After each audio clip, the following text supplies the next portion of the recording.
દ્વારકામાં ગોમતી ઘાટે મહાઆરતી કરાઈ। દ્વારકામાં પ્રધાનમંત્રી નરેન્દ્ર મોદીના આગમન પૂર્વે જિલ્લાભરમાં અનેરો ઉમંગ। દ્વારકાના ગોમતી ઘાટ ખાતે મહાઆરતીમાં સહભાગી બનતા પ્રવાસીઓ શ્રદ્ધાળુ મહાઆરતીમાં ગુગળી બ્રાહ્મણો દ્વારા શાસ્ત્રોક્ત વિધિ કરવામાં આવી। આગામી તારીખ 25 ફેબ્રુઆરીના રોજ વડાપ્રધાન શ્રી નરેન્દ્રભાઈ મોદી દેવભૂમિ દ્વારકા જિલ્લાના પ્રવાસે પધારી રહ્યા છે। વડાપ્રધાન શ્રી નરેન્દ્રભાઈ મોદી સિગ્નેચર બ્રિજનું લોકાર્પણ કરશે, ત્યારે દેવભૂમિ દ્વારકા જિલ્લામાં અનેરો ઉત્સાહ જોવા મળી રહ્યો છે। આજરોજ ગોમતી ઘાટ ખાતે મહાઆરતીમાં પ્રવાસીઓ શ્રદ્ધાળુ ઉત્સાહમાં જોવા મળ્યા હતા।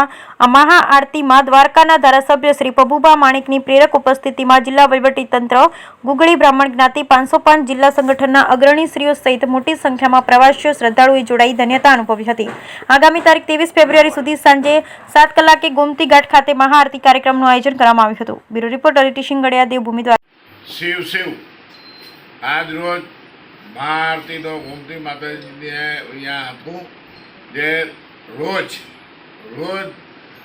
ગુગળી બ્રાહ્મણ દ્વારા અને એના પૂજારીઓ દ્વારા રોજ સાંજના 6:45 આરતી ઉતારવામાં આવે છે। પરંતુ જ્યારે તહેવારો હોય અથવા તો એવા કોઈ મહાન માણસોની જ્યારે અહીંયા દ્વારકામાં એન્ટ્રી થવાની હોય ત્યારે મહાઆરતી કરવામાં આવે છે, જે આપણા યશસ્વી વડાપ્રધાન શ્રી નરેન્દ્રભાઈ મોદી આવે છે ત્યારે આજથી 24 તારીખ લગી મહાઆરતીનો પ્રોગ્રામ દ્વારકાવાસીઓ રાખેલો છે, જે આજે ભારતના ખૂણામાંથી શ્રદ્ધાળુઓ આવ્યા છે અને એ બધા પણ મહાઆરતીમાં જોડાયેલા હતા।